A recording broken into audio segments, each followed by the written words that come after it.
మన ప్రభువును ప్రియరక్షకుడునైన యేసుక్రీస్తు శక్తిగల నామంలో మీ అందరికీ శుభములు. ప్రియమైన దేవుని బిడ్డలారా, మరి ఎలా ఉన్నారు? గతించిన దినమంతా కూడా ఆయన రెక్కల నీడలో నిన్ను నన్ను మనందరినీ కాపాడి మరొక నూతనమైన దినంలో మనం ప్రవేశపెట్టిన విధానాన్ని బట్టి మరొకసారి ఆయనకి వందనాలు చెల్లించుకుంటున్నానండి. మరి ఈ దినము దేవుడు మనకిస్తున్న వాగ్దానము లో ఇర్మీయా గ్రంథము 15వ అధ్యాయము 20వ వచనం. నిన్ను రక్షించుటకును నిన్ను విడిపించుటకును నేను నీకు తోడయుందును.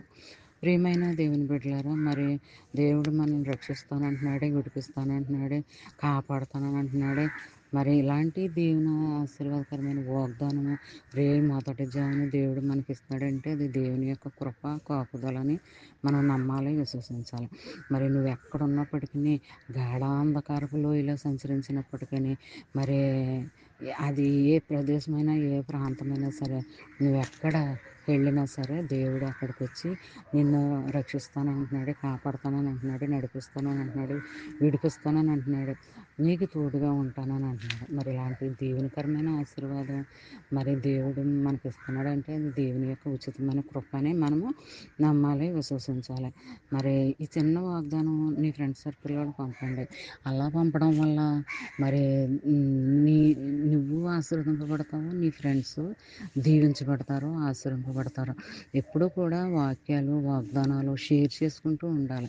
అప్పుడే మనకు రావాల్సిన దీవెన ఆశీర్వాదాలు దేవుడు మనకు మెండుగా అనుగ్రహిస్తాడు అన్నమాట అండి.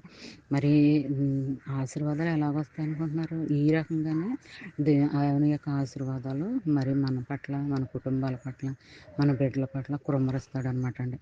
ఎప్పుడంటే నువ్వు వాగ్దానాలు, వాక్యాలు, దేవుని మాటలు అందరికీ షేర్ చేస్తూ ఉండాలి. అప్పుడే దేవుడు నిన్ను మరి క్షణం కూడా నిన్ను కాపాడుతూ ఉంటాడు. అది నువ్వు ఉద్యోగమైనా, వ్యాపారమైనా, అది ఏదైనా ఏ పని చేసినప్పటికీ అందులో నీకు విజయం ఇస్తాడు, కానీ అపజయం అనేది నీ దగ్గరికి రానివ్వడు అనమాట అండి. మరి ఈ చిన్న వాగ్దానం నీ ఫ్రెండ్స్ సర్కిల్లోకి షేర్ చేయండి. అలా చేయడం వల్ల వారు దీవించబడతారు, నువ్వు ఆశీర్వదించబడతావు. మరి ఈ చిన్న వాగ్దానం మైండ్లో పెట్టుకుని ధ్యానించుకుంటూ ఉండాలని కోరుకుంటూ, ఆమేన్. God bless you.